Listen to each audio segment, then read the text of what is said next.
He didn't even know her name yet, and she was already pressing a newborn baby into his oil-stained arms, screaming at the men in the black SUV outside, "We're not going to take this child alive." That's how it starts. Right in the middle of it. No warning. The garage bay door is half open.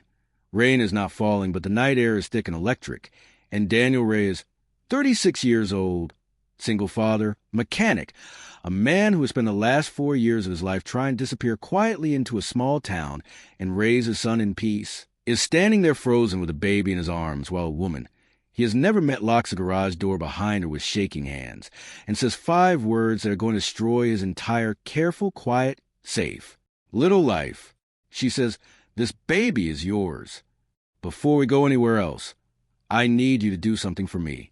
If you want to know how this story ends, if you want to find out who survives, who lies, who comes back from the dead, and who finally gets the love they were always supposed to have, hit subscribe right now, like this video, and drop a comment telling me where you're watching from tonight, because I read every single one, and I want to know you're here with me for this. Okay, let's go back. Let's go back to the moment everything changed. 3 months earlier, none of this made any sense yet.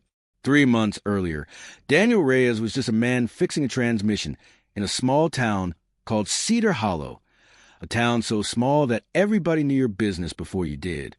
He had a 6-year-old son named Mateo. He had a garage with his name on a sign that the wind had half torn off. He had a dead wife buried 2 years now, a woman named Sarah who he still talked to sometimes, late at night when the house got too quiet. And he had a rule, a simple rule, the only rule that mattered to him anymore. Stay small, stay safe. Don't let anyone close enough to hurt you or your son ever again. He didn't know that 200 miles away, in a marble building with American flags outside it, a woman named Claire Whitfield was standing in her father's office, holding a positive pregnancy test in her hand, listening to her father, Senator Robert Whitfield, tell her that this pregnancy was a problem that needed to be solved before it became public. Claire was 29 years old. She had grown up in that marble building, metaphorically speaking. Cameras, charity galas, a father whose love for her always seemed to come with conditions attached, like a contract she'd signed without reading the fine print. She had spent her whole life being the perfect senator's daughter. The right schools, the right smile, the right boyfriend who looked good standing next to her father at press conferences. But 6 weeks before this moment in her father's office, Claire had been somewhere her father didn't know about. A small town, a garage with a torn sign, a mechanic with kind eyes and rough hands who had helped her when her car broke down on the side of the road in the middle of nowhere, and who had not known who she was, and had not cared once he found out, because to him, she was just a stranded woman who needed help on a Tuesday afternoon. They had talked for hours that day while he fixed her car. Real talk, the kind of talk Claire never got to have with anyone in her real life, because everyone in her real life wanted something from her. Daniel didn't want anything. He just listened. And somewhere in those hours, something happened that Claire couldn't explain even herself. She felt safe for the first time in years. She stayed in town one more night. One night. That's all it was. And now, 6 weeks later, she was standing in her father's office holding proof that one night had changed everything. Her father's voice was sharp as glass. He said the campaign couldn't survive a scandal like this. He said the word handled the way other people say the word garbage, like it was something you threw away without thinking twice. He said there were people, doctors, arrangements that could make this go away quietly, and that no one outside this room would ever need to know a senator's unmarried daughter had gotten herself pregnant by a stranger from some nowhere town. And Claire, for the first time in her entire life, looked at her father and said no. She didn't know yet what she was going to do. She didn't know if she would ever tell Daniel. She didn't know if she even had the right to walk back into his life and drop something like this on him. But she knew, standing in that office, that she was not going to let her father turn her child into a political inconvenience that disappeared the way inconvenient things always disappeared in that family. She walked out of that office that night with nothing but a suitcase and a phone she would later learn was being tracked. And that decision, that one act of finally saying no, was the first domino. It was a thing that would eventually lead her, 9 months later, pregnant and terrified and running, back to a small garage in Cedar Hollow, pounding on a metal door, begging a man she barely knew to take a baby and protect it with his life. But we're not there yet. We have to go back further still. Because to understand why Claire's father wanted this baby gone so badly, you have to understand what Robert Whitfield was really protecting. Robert Whitfield was not just a senator worried about his image. Robert Whitfield was a man sitting on the edge of a financial cliff that nobody could see yet. For 3 years, he had been quietly steering government contracts toward a shipping and logistics company called Harlow Maritime, a company that, on paper, had nothing to do with him, but that, underneath the paper, was paying him millions through a chain of shell companies so complicated that even his own lawyers didn't fully understand it. And the man who ran Harlow Maritime, a cold, controlled businessman named Victor Lang, had one condition for keeping Robert Whitfield's secret safe. Robert's family had to stay perfectly clean, perfectly photographed, perfectly boring. No scandals, no surprises. Because the moment journalists started digging into Robert Whitfield's personal life, they might dig far enough to find Victor Lang's name attached to it. And that was a risk Victor Lang was not willing to take. So when Robert learned his daughter was pregnant by a nobody mechanic from a nowhere town, he didn't just see embarrassment. He saw exposure. He saw years of careful, criminal architecture collapsing because his daughter had fallen for the wrong man at the wrong time. That's the part nobody in this story knows yet, except Robert and Victor. That's the secret sitting quietly underneath everything, like a crack in a dam that hasn't burst yet. Keep that in your mind, because in episode 3, that crack is going to become a flood, and it's going to take down people nobody expects. For now, though, let's go back to Daniel.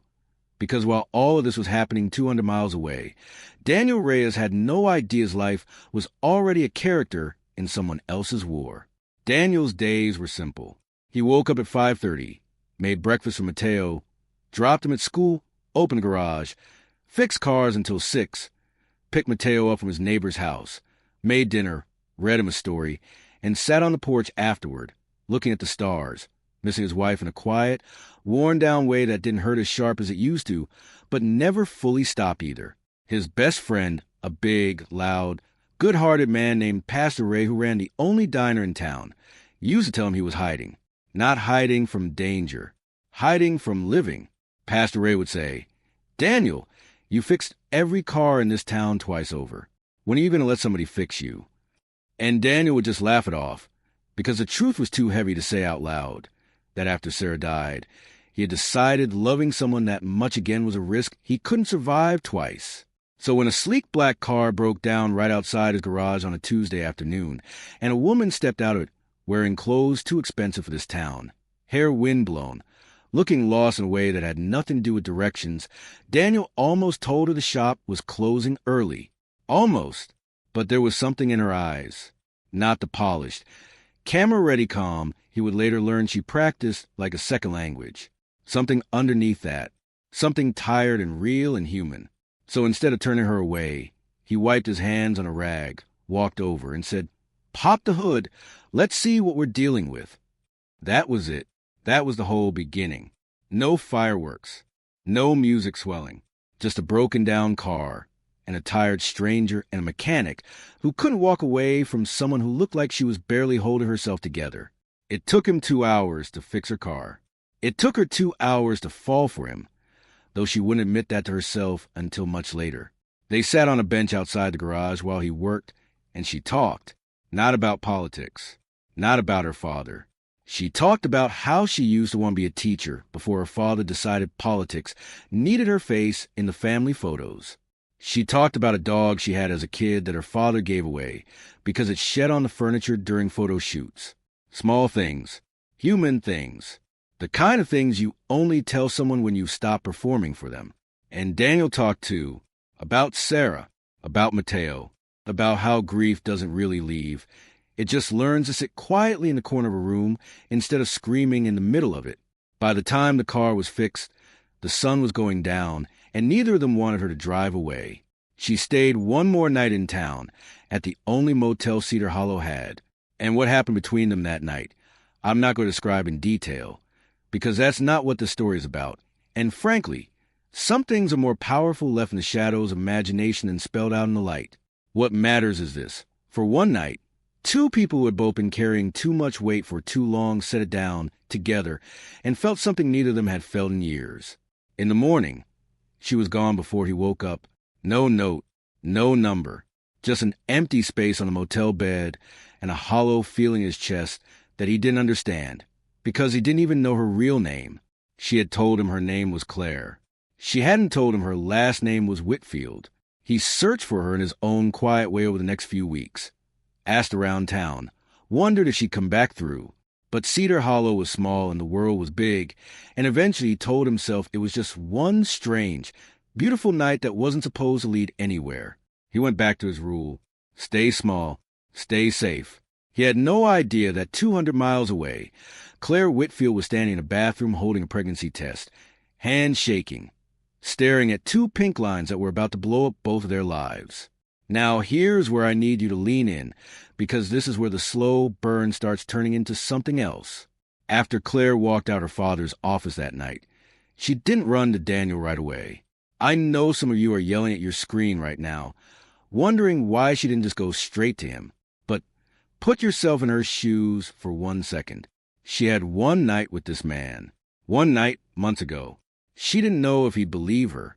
She didn't know if he'd want this. She didn't know if showing up pregnant on his doorstep would feel like a gift or like a bomb going off in the middle of his careful little life. So instead, she did what scared, proud, frightened people do. She tried to handle it alone first. She moved into a small apartment under a different last name, using her late mother's maiden name, Hart. She got a job at a small bookstore, the kind of job that paid almost nothing but asked no questions. She told herself she would figure it out, that she would tell Daniel when she was ready, when she had a plan, when she wasn't terrified. But her father's people were already looking for her. Robert Whitfield could not have his daughter disappearing during an election cycle without an explanation, and more importantly, he could not have her disappearing while pregnant with proof of a scandal that could unravel everything he and Victor Lang had built. So he hired someone to find her. Quietly, carefully, a man named Marcus Hale, a former federal investigator who now did private security consulting for powerful men who needed problems to disappear. Marcus found her in 11 days. He didn't grab her. He didn't threaten her. Not at first. He was smarter than that. He showed up at the bookstore, polite, calm, told her that her father just wanted to talk, that everyone was worried about her, that this didn't have to be complicated. But Claire had grown up around men like Marcus her entire life.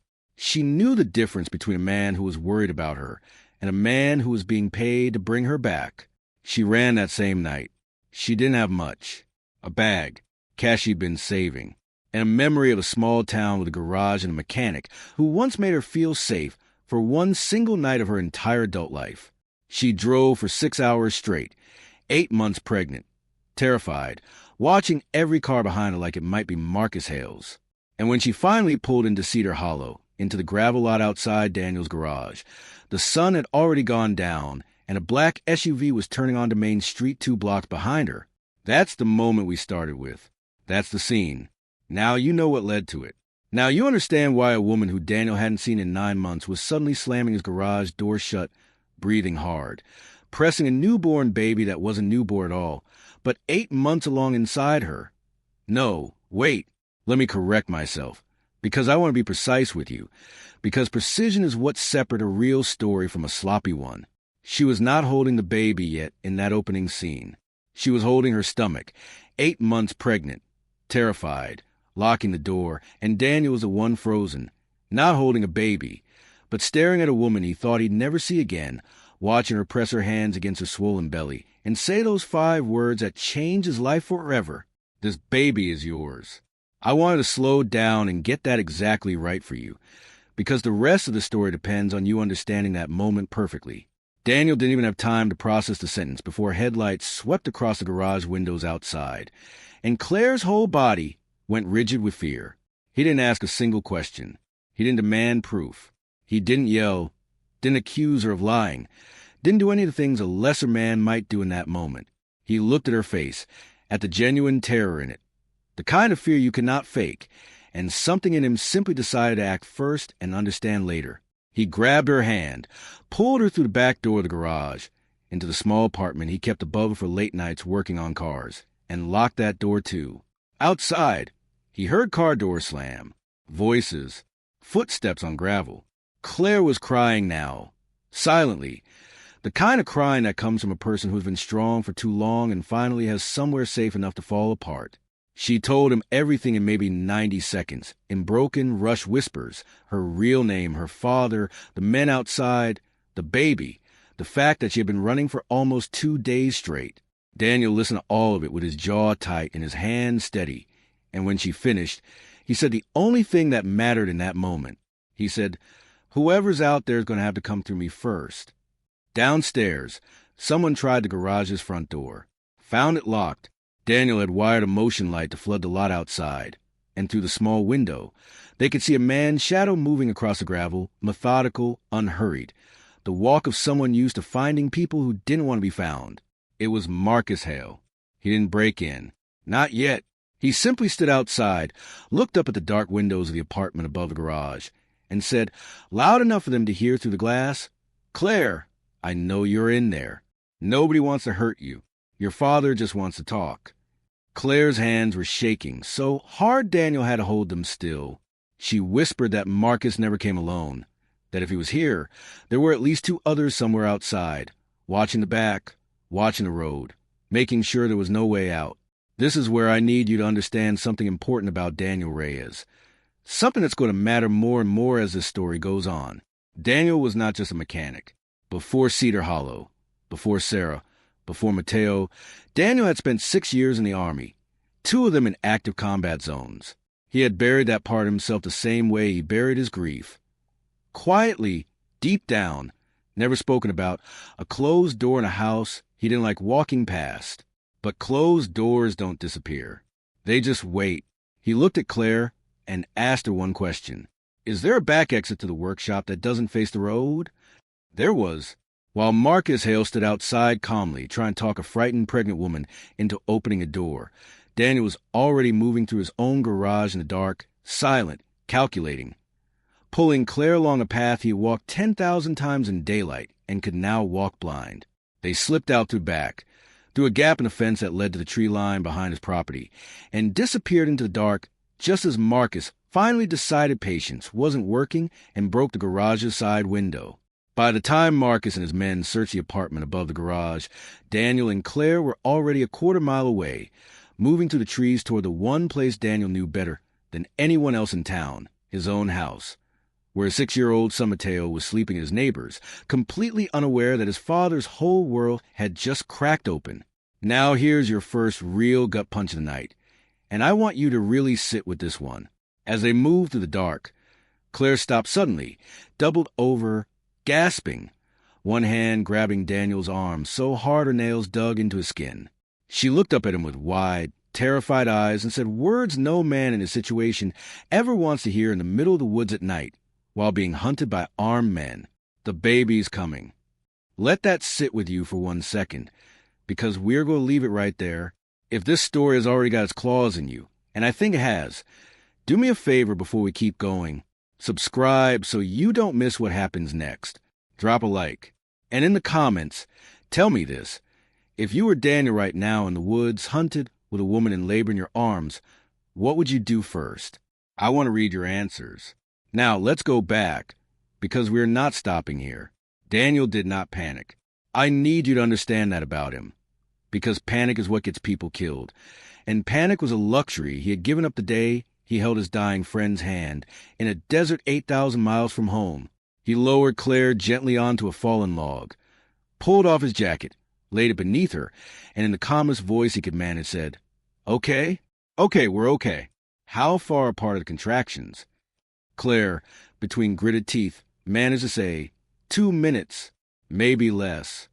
That told Daniel everything he needed to know. This baby was not waiting for a hospital. This baby was not waiting for safety. This baby was coming now, in the dark, in the trees, with armed men somewhere behind them combing the woods with flashlights. He had delivered exactly 0 babies in his life, but he had stitched wounds in the field with nothing but a med kit and a prayer, and he told himself this could not be harder than that. It was harder than that. I'm not going to walk you through every detail of what happened in those next 20 minutes, because some moments deserve privacy even in a story. What I will tell you is this. Somewhere in the dark woods outside Cedar Hollow, with flashlight beams sweeping to the trees less than 200 yards away, with a woman he had known for exactly 2 days in real time, but who felt like the most important person in the world in that moment, Daniel Reyes helped Claire Whitfield bring a baby girl into the world. She didn't cry right away. For 3 full seconds, it felt like 3 hours. The baby made no sound at all, and Daniel felt something in his chest crack open with a fear sharper than any fear he'd felt in combat. And then, finally, a small, furious, beautiful cry broke the silence of the woods. Claire was sobbing now, holding her daughter against her chest, and Daniel was sitting there with his hands still trembling, looking at this tiny, impossible, perfect human being who had just arrived in the middle of the worst night of both their lives, and something in him shifted permanently. Whatever uncertainty he had about whether this baby was really his, whether any of this was real, whatever doubt a reasonable, careful man might still be holding on to, it all went quiet the second he heard that cry. Because crying or not, proof or not, paperwork or not, in that moment, this child was his to protect. Period. But the moment didn't get to last. Because 30 seconds later, a flashlight beam swept directly across them through the trees, and a man's voice called out, "Over here! I found them." Daniel scooped Claire up. Yes, with the baby still against her chest. Yes, he was strong enough. Adrenaline does things to a body that nothing else can, and ran. I want you to picture this clearly, because this is the kind of image that should be burned into your mind. A mechanic from a nowhere town, carrying a senator's daughter and a baby that was minutes old, running through dark woods, while armed men chased behind them, flashlight beams slicing to the trees like searchlights from a war movie. He knew these woods. They didn't. That was the only advantage he had. And it was enough. He cut left at a fallen tree, climbed as a teenager, doubled back along a dry creek bed that muffled footsteps, and came out nearly a half-mile from where they'd entered, right behind the home of the one person in Cedar Hollow Daniel trusted with his life besides his own son, Pastor Ray. He pounded on the back door at nearly 1 a.m, and when Pastor Ray opened it, took one look at Daniel holding a bleeding, exhausted, terrified woman with a newborn against her chest, he didn't ask a single question. He just said, "Get them inside," and locked the door behind them. For now, for this one night, they were safe. But safety, in this story, never lasts long. And outside, in the dark, Marcus Hale was standing in the woods with his men, staring at a dry creek bed that had swallowed their tracks, dialing a number on his phone, and saying 4 words that would set the next part of this story into motion. "I lost them, sir." On the other end of that call, Senator Robert Whitfield closed his eyes, and somewhere behind him, in the shadows of his study, Victor Lang sat very still, listening, his face giving away absolutely nothing. Now we go back 200 miles, into that study, because you need to understand the full weight of what's coming. Victor Lang was not a man who raised his voice. He didn't need to. Men who controlled hundreds of millions of dollars in shadow shipping contracts didn't get loud, they got quiet, and quiet was so much more frightening. He told Robert Whitfield, in a calm, even tone, that this situation needed to be resolved within the week, because the press were already starting to ask questions about the senator's missing daughter, and questions, left unanswered for too long, had a way of growing teeth. Robert asked what resolve meant, and Victor looked at him with an expression Robert would remember for the rest of his life, and said simply, "It means whatever it needs to mean for this problem to stop existing." This is important. Robert Whitfield was not, in his own mind, a monster. He told himself, the way men like him always tell themselves, that he just wanted his daughter brought home safely, that he just wanted to talk to her, that he loved her even if he had a strange way of showing it. But somewhere underneath that story, he told himself, he knew exactly what kind of man Victor Lang was, and he knew exactly what resolve could mean if Marcus Hale's quiet methods kept failing. And they were failing, because back in Cedar Hollow, while the sun came up over Pastor Ray's house, something was happening that none of them had counted on. Pastor Ray's wife, a steady, sharp-eyed woman named Dolores who had been a nurse for 30 years before retiring, had checked Claire and the baby over and declared them both miraculously healthy.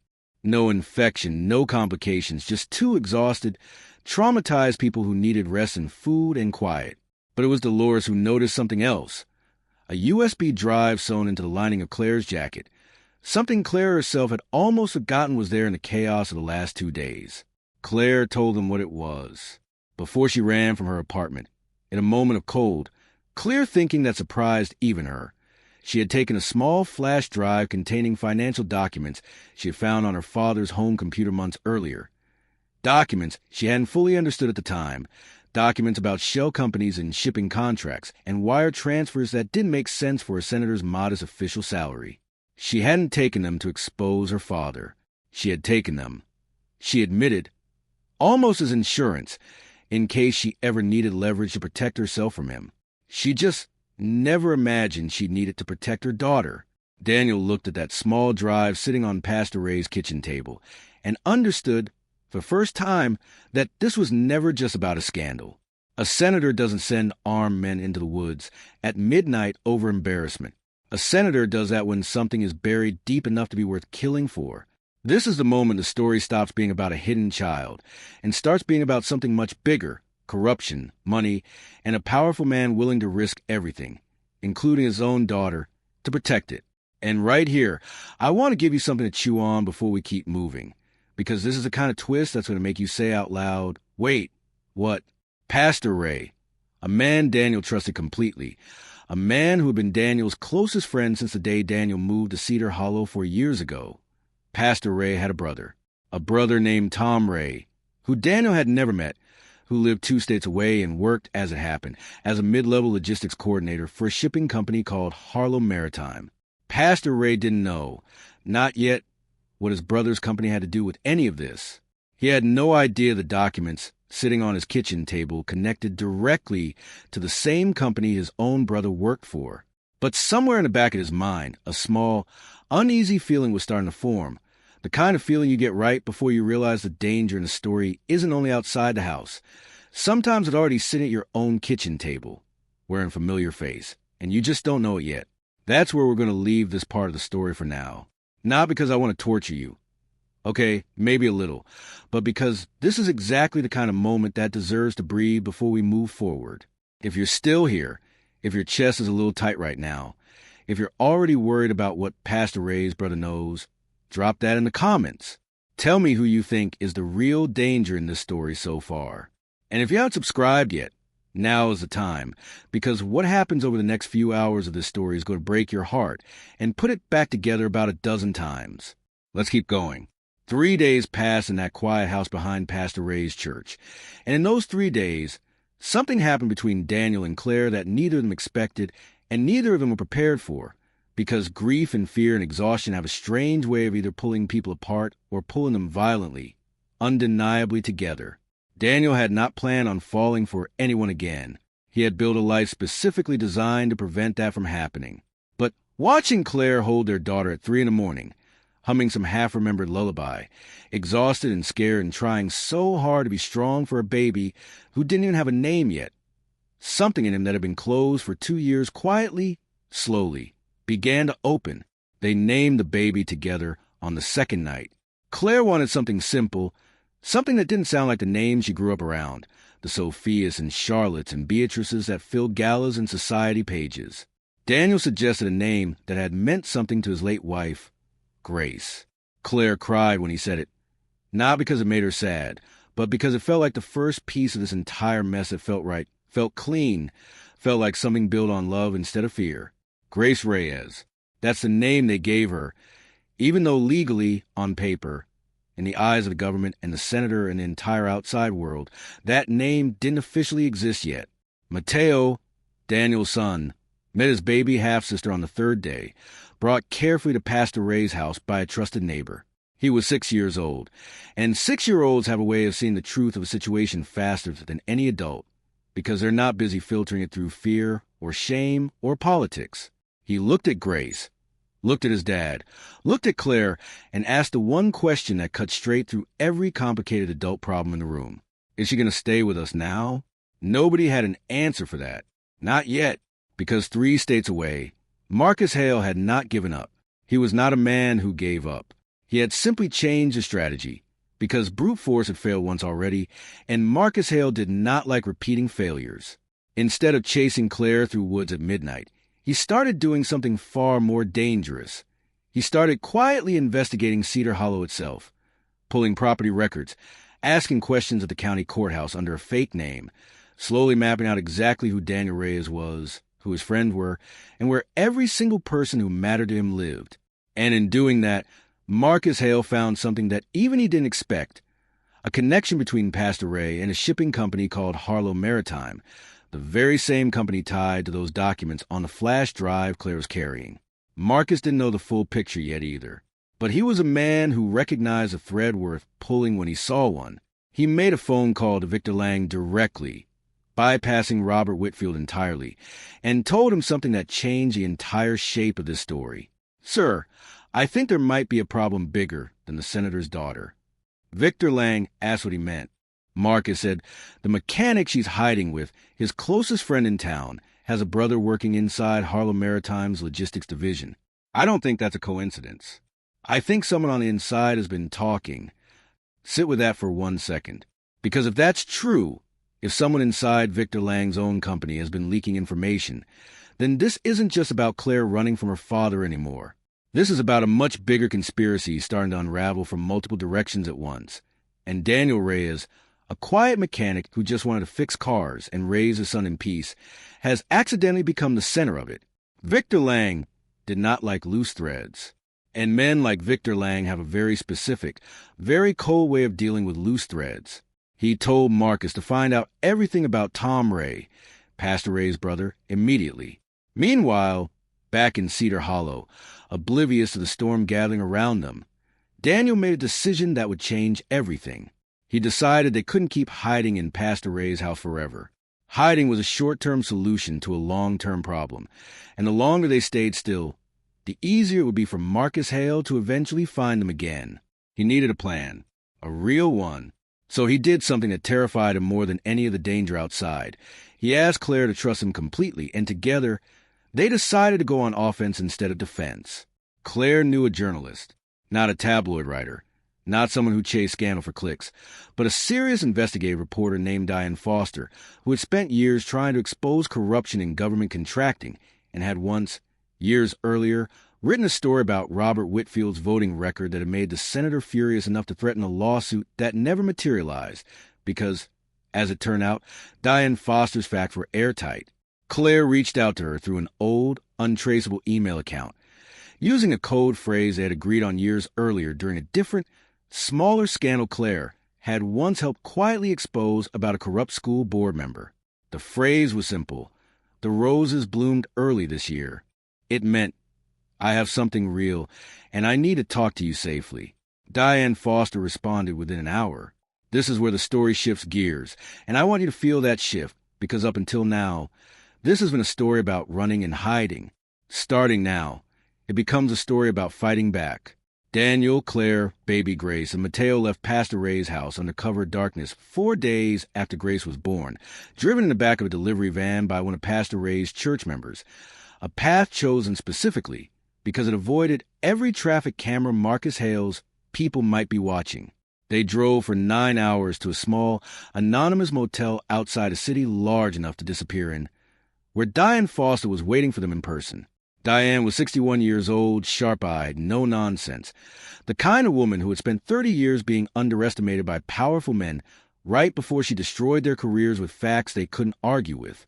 She looked at the flash drive Claire handed her, looked at the exhausted young mother holding a 5-day-old infant, looked at the steady, protective mechanic standing beside her, and said one sentence that gave all of them, for the first time in days, a small flicker of hope.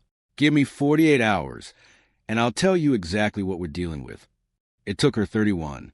What Diane found, when she finally sat them down in that motel room and laid out what those financial documents actually proved, was bigger and darker than even Claire had imagined.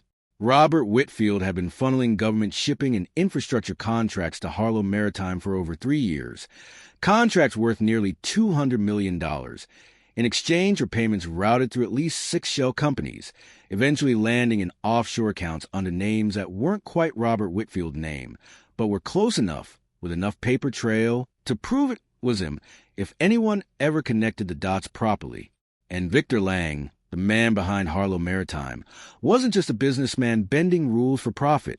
Diane had spent a decade tracking men like him. Harlow Maritime had a history, quiet, buried, but real, of being investigated twice before for moving more than just legal cargo through its shipping lanes. Nothing had ever stuck. Cases got dropped. Witnesses got quiet. Evidence got lost. This was not a man who panicked over a scandal. This was a man who made problems disappear permanently. And Robert Whitfield, in his desperation to protect his political career, had tied himself to that kind of danger years before his daughter ever fell in love with a small-town mechanic. Claire sat there listening to all of this with tears running down her face, not for herself, but for the realization settling over her. Her father hadn't just been willing to risk her safety for his career. He had been involved with something so dangerous that her own life and her daughter's life might genuinely be in mortal danger, not just political danger. Daniel reached over and took her hand, and in that small motel room, surrounded by danger neither of them fully understood yet, he said something simple and steady, the kind of thing only a man who has already survived the worst night of his life could say with complete sincerity. We're going to get through this. All four of us. Together. I want you to hold on to that warmth for just a moment, because I'm about to take it away from you. That same night, while Daniel and Claire slept in adjoining motel rooms with their children finally, blessedly safe for the first time in days, Marcus Hale's team found Tom Ray, Pastor Ray's brother, the man whose job at Harlow Maritime had accidentally connected two separate threads of this story together. They didn't hurt him. Not exactly. They simply made him a very specific, very clear offer. Tell us everything you know about your brother's connection to a mechanic named Daniel Reyes, and your career, your family, your entire comfortable life continues exactly as it is. Refuse, and Harlow Maritime has a way of making employees' lives very, very difficult. Tom Ray was not a brave man. He was a tired, middle-aged logistics coordinator with 2 kids in college and a mortgage he was barely keeping up with. And when Marcus Hale's people showed him exactly how much they already knew, exactly how easily his entire life could be dismantled with one phone call, he broke. He told them about Pastor Ray, about Cedar Hollow, about a man named Daniel who fixed cars and had recently been seen with a young woman and a newborn that nobody in town had ever met before. He didn't know where they had gone after Pastor Ray's house, but he knew enough, and by morning, Marcus Hale had a destination city and a list of motels within driving range that fit the profile of where a group running from danger might choose to hide. This is your cliffhanger for this section, and I want you to really feel the weight of it. While Daniel, Claire, and their children slept peacefully for the first time in nearly a week, believing, even briefly, that they had found a safe harbor, Marcus Hale's car was already on the highway, 3 hours out, close in the distance, with a photograph of Daniel Reyes sitting on the passenger seat beside him. Before we go back into this, I need you to pause and tell me something in the comments. Do you think Pastor Ray is going to find out what his own brother did? And do you think Daniel and Claire are going to wake up in time? If this story has its hooks in you the way I think it does, hit that subscribe button right now, because what happens in the next part of this story is the moment everything either falls apart completely or finally starts coming together. Let's go back in. Diane Foster, despite being a journalist and not a bodyguard, had survived 30 years covering dangerous men, and she had a habit, born from decades of caution, of never staying anywhere predictable for more than one night, when a story got dangerous. So at 5 a.m, hours before Marcus Hale's car even reached the city limits, Diane knocked on Daniel and Claire's doors and told them, calmly but firmly, that they were moving again. It wasn't because she knew Marcus Hale was coming. It was simply instinct, decades of hard-earned caution. But that instinct, that one small decision to leave 4 hours earlier than necessary, was the thing that saved their lives, because when Marcus Hale's car finally pulled into that motel parking lot, the rooms were already empty, the beds already cold, nothing left behind but an exhausted front desk clerk who genuinely had no idea where the family in room 14 had gone. Marcus stood in that empty room for a long moment, jaw tight, and made a phone call he did not want to make. He told Victor Lang.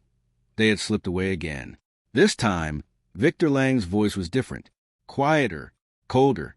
He told Marcus that patience was no longer a virtue they could afford, and that if Marcus could not bring the situation under control within the next week, Victor Lang would be forced to handle it through other channels. Channels that did not care about quiet, careful, controlled outcomes. Marcus understood exactly what that meant. And for the first time in this entire chase, something shifted in him too.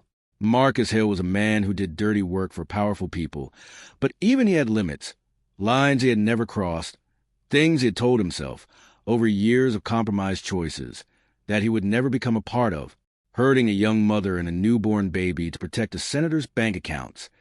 That was a line even Marcus Hale wasn't sure he was willing to cross. This is important because it sets up something that's going to surprise you later in this story. Keep an eye on Marcus Hale. He is not finished surprising you. Diane drove the family 3 hours further to a small, isolated cabin owned by a retired colleague of hers, someone who had left journalism decades ago and now lived off the grid. The kind of person who didn't own a cell phone and paid for everything in cash. It was the safest place Diane could think of on short notice, and for the next several days, it became their world. 4 walls, a fireplace, a baby learning to nurse properly for the first time, a 6-year-old boy discovering the simple, profound joy of having a baby sister protect, and 2 adults slowly, carefully, falling deep in love in the middle of the most dangerous chapter of both their lives. It was during these days that Claire told Daniel everything about her childhood. The loneliness of growing up famous but never truly seen. The way her father's love always felt like performance contract rather than something unconditional. The dog he gave away. The boyfriends he picked for photo opportunities instead of happiness. The years she spent slowly losing herself trying to be the perfect daughter for a man who was never going to be satisfied no matter what she did. And Daniel told her, for the first time in detail, about Sarah, about the accident that took her, about the year afterward where he barely functioned, where Mateo was the only reason he got out of bed some mornings, about the guilt he carried, the irrational guilt that survivors carry, wondering if he could have done something different that day, even though every doctor, every friend, every rational part of his brain told him there was nothing he could have done. There's a particular kind of intimacy that grows between 2 people who have both survived deep loss, a recognition that doesn't need words because it lives in the same wound. That's what was growing between Daniel and Claire in that cabin. Not the fast, electric attraction of their first night together months earlier, but something slower, deeper, more dangerous in its own way, because this kind of love doesn't fade when the adrenaline wears off. This kind of love stays. On the 5th night in that cabin, after the children were asleep, Daniel and Claire sat together on the porch, looking at a sky full of stars neither of them ever got to see clearly in their normal lives. And Daniel said something he hadn't planned on saying. I don't want this to end when the danger's over. I don't want you and Grace to just be something that happened to me during the scariest week of my life. I want you to stay. Both of you. For real. For good. Claire didn't answer right away. Not because she didn't feel the same thing, but because for the first time in her entire adult life, someone was offering her something completely unconditional, and she didn't quite know how to trust that it was real. She finally said quietly, I've never had anyone choose me without wanting something from me in return. I don't know what that even feels like yet. Daniel said, Then let me show you. Starting now. Starting tonight. This is the emotional core of the entire story. The moment everything they've been through has been building toward.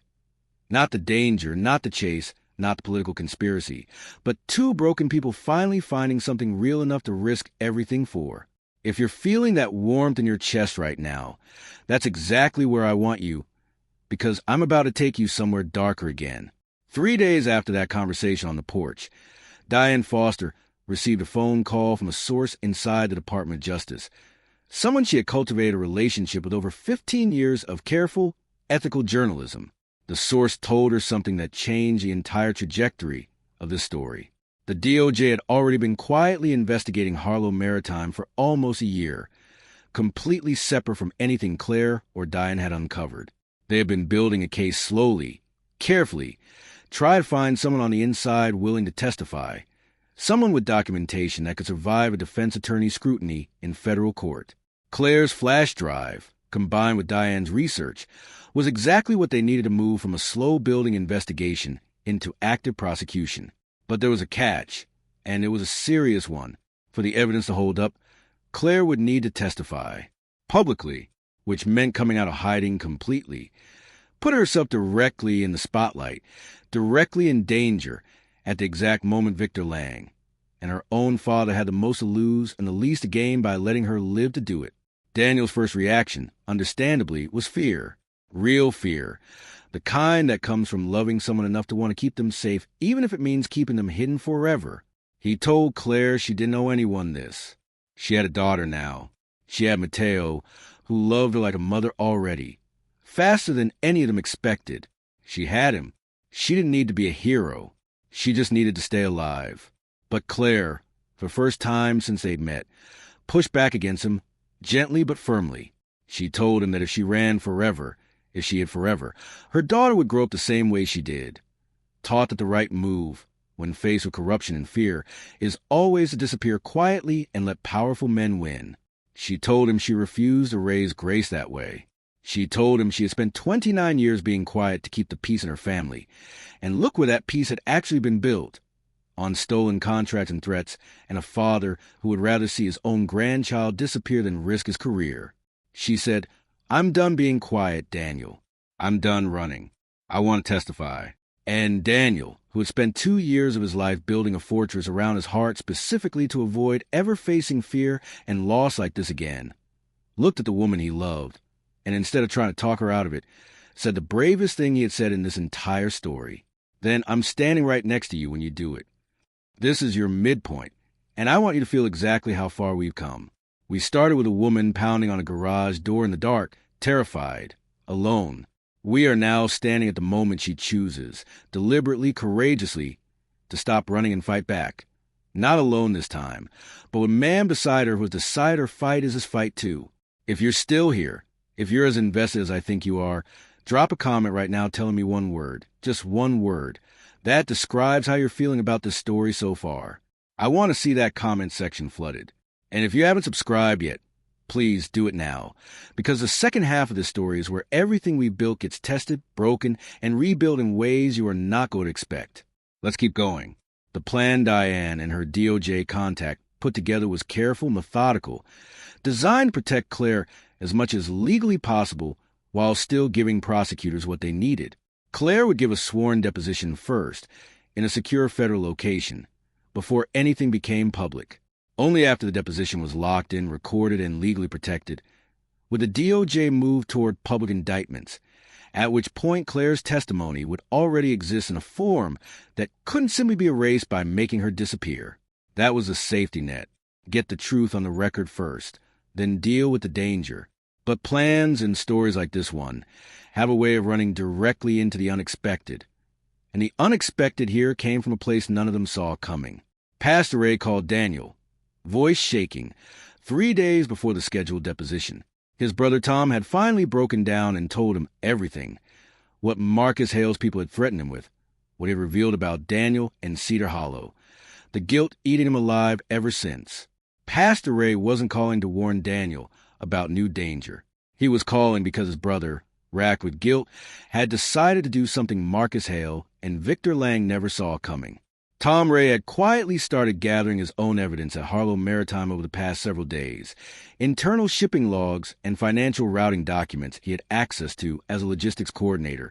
Documents that confirmed everything Diane had already found from the outside, but from the inside, with his own name and signature attached as a witness willing to testify. He told Pastor Ray he wanted to make it right. He wanted to help. This is one of those moments in life and in stories that reminds you people are rarely simply good or simply bad. They're frightened, and sometimes frightened people make terrible choices. And sometimes, if they're brave enough, they find a way to undo them. But Victor Lang, as it turned out, had been watching Tom Ray more closely than anyone realized, because Victor Lang did not survive decades as line of business by trusting frightened, guilty men to stay quiet forever. 2 nights before Claire's scheduled deposition, Tom Ray's car was run off the road on a quiet highway outside his home. The official report, when it eventually surfaced, would call it a single-vehicle accident. No other cars involved, no evidence of foul play. Tom Ray survived barely, with a broken leg, broken ribs, and a concussion that left him in intensive care for a week. But before the accident, in a moment of premonition that frightened, guilty men sometimes have, Tom Ray had already mailed copies of every document he gathered to 2 separate addresses, one to his brother, Pastor Ray, and one, in a decision that would matter enormously later, directly to Diane Foster. When Daniel heard the news about Tom Ray's accident, something cold and furious settled into him, a feeling he hadn't felt since his time overseas. This was no longer an abstract threat. This was no longer just men in suits trying to scare a frightened young mother into compliance. This was attempted murder, dressed up as an accident, and confirmed every fear Daniel had about exactly how far Victor Lang was willing to go. He told Claire that night, holding her while she cried for a man she had never even met, that they needed to move the deposition up immediately before Victor Lang and Robert Whitfield could regroup and target either of them the same way. Diane agreed. Her DOJ contact agreed. The deposition was moved up by 48 hours, scheduled now for the following morning, in a secure federal building 3 hours from the cabin. And here is where I need you to brace yourself, because this is the twist that's going to make your jaw drop. The night before the deposition, as Daniel was loading the car in the dark, making sure Mateo and Grace were safely buckled in, a figure stepped out of the shadows near the cabin's driveway, and Daniel's entire body went rigid with the instinct of a man who has learned, the hard way, to recognize danger before his mind even fully processes it. It was Marcus Hale. But Marcus Hale did not raise a weapon. He held his hands open, visibly empty, and said something none of them expected to hear from him. "I'm not here to take her. I'm here because I want to help." Claire, terrified, stepped slightly behind Daniel, who immediately positioned himself between her and Marcus, every muscle tense and ready. Marcus didn't move closer. He simply said, in a voice that sounded tired away, that had nothing to do with physical exhaustion, that he had spent 15 years doing dirty work for powerful men who told him it was always for a good reason, always justified, always necessary. He said he had crossed lines before that he wasn't proud of, but running a man off the road, nearly killing him, to protect a senator's shell companies, that was a line he could not cross and could not stay quiet about anymore. He told them Victor Lang didn't fully trust him anymore after losing Claire's trail twice, that Victor had started using other people, more dangerous people, to finish this. He told them he had information about where those people were being sent next, and when Daniel did not trust him, not even slightly, he told Marcus exactly that, voice low and hard, told him that a man who hunts a pregnant woman through the woods at midnight doesn't get to show up months later asking for forgiveness with a change of heart. And Marcus, to his credit, didn't argue with that. He simply said, "You're right. I don't deserve your trust. I'm not asking for it. I'm just telling you that tomorrow morning, when Claire walks into that federal building for her deposition, there are 2 men already positioned outside who have been told to make sure she never makes it inside. Sit with that, because tomorrow, Claire is supposed to walk into a federal building to finally tell the truth, to finally end this nightmare. And according to the one man who's been hunting her for weeks, someone is waiting outside to make sure that never happens." This is exactly where we're going to leave this section, and I know, you want to keep going right now, and we will. But first, tell me in the comments, do you believe Marcus Hale, or do you think this is another trap? I genuinely want to know what you think, because this next part of the story is going to answer that question in a way I don't think you're expecting. If you haven't subscribed yet, now is truly the moment, because everything in this story has been building toward what happens in the next 20 minutes. Let's go back in. Daniel made a decision that night that surprised even himself. He decided to trust Marcus Hale. Not completely, not blindly, but enough to use the information he was offering, because the alternative, walking into that federal building blind, with 2 men waiting to stop them by any means necessary, was simply not a risk he was willing to take with Claire's life or with the life of his daughter.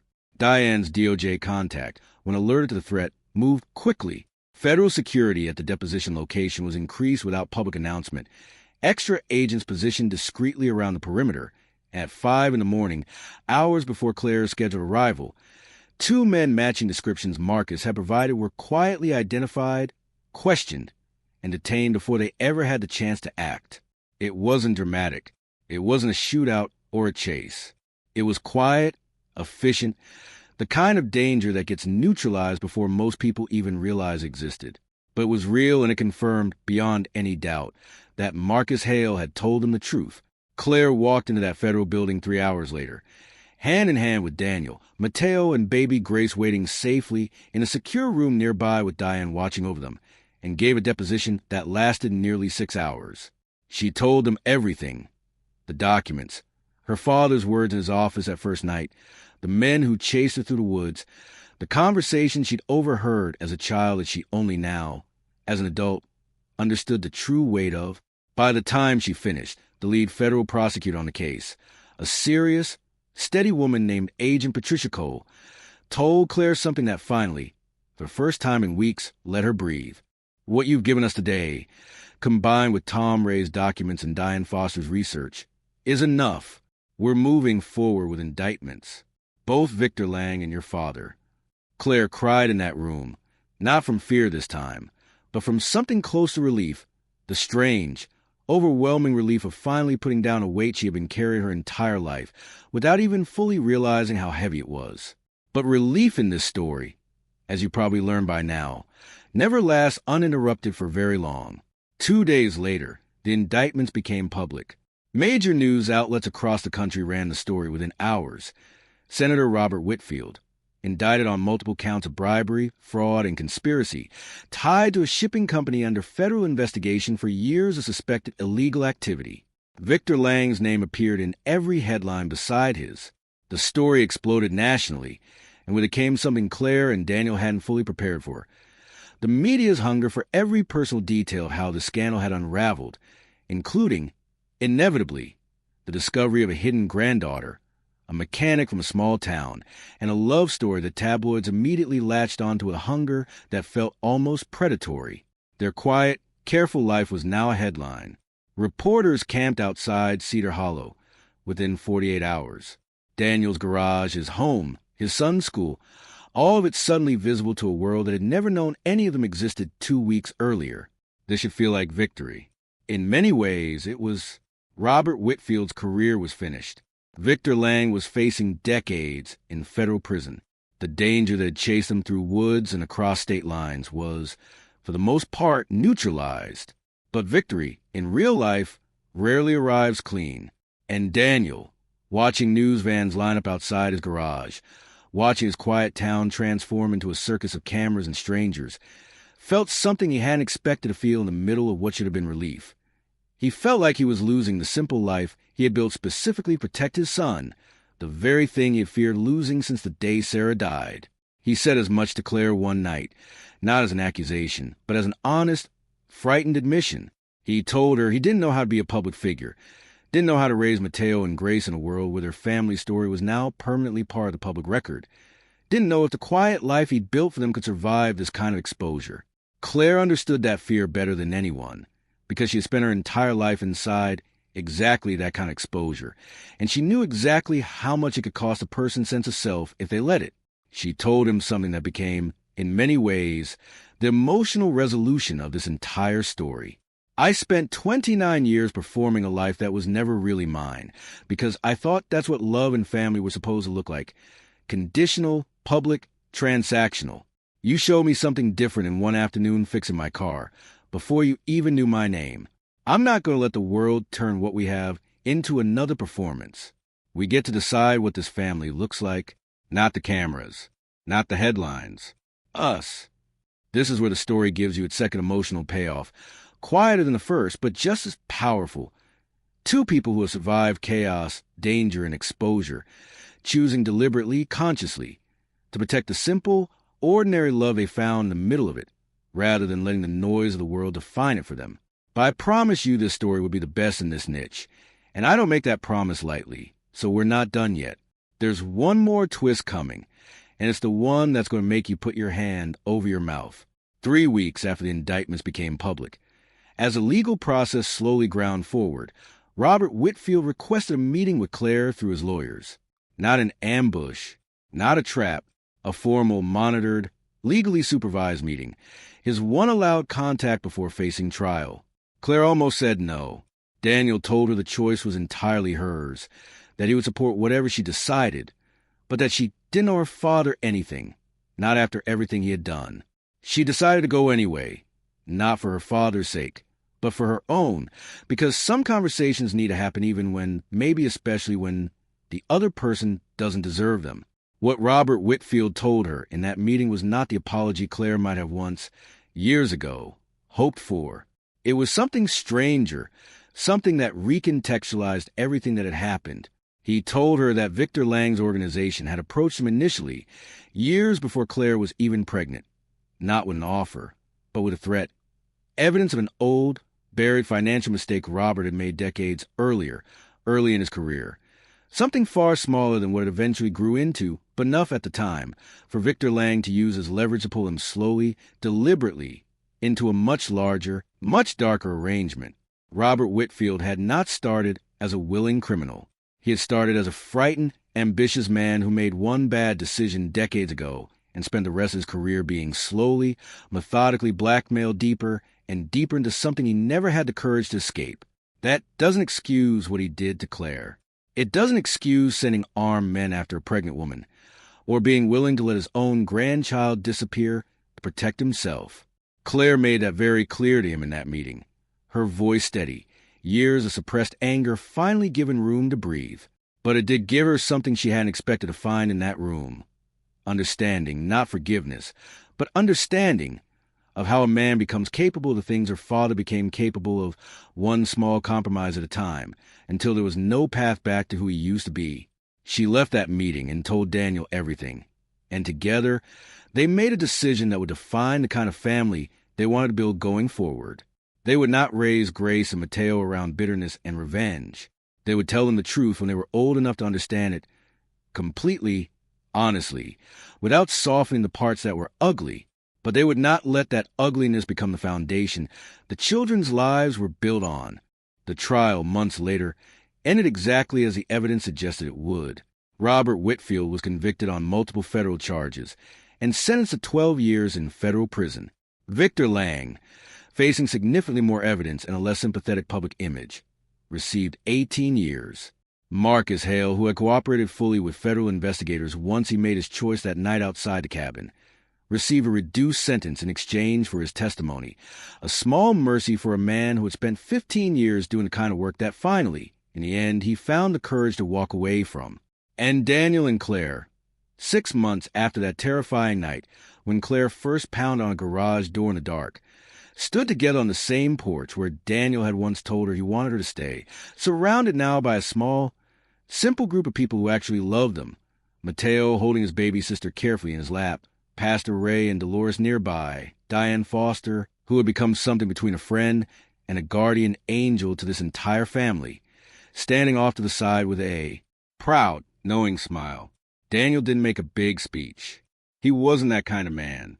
He simply took Claire's hand, looked at her, and asked her to marry him, not with a grand gesture, not with cameras or headlines, just two people on a porch they had once hidden in fear on, now standing in the same place choosing deliberately to build something permanent. Claire said yes before he even finished the sentence. And somewhere far away, in a quiet federal courtroom record that few people would ever read in detail, there was a deposition transcript that started a chain reaction strong enough to topple a senator and a criminal empire. All of it set into motion a moment of frightened, brave young woman decided that loving her daughter meant refusing to stay quiet anymore.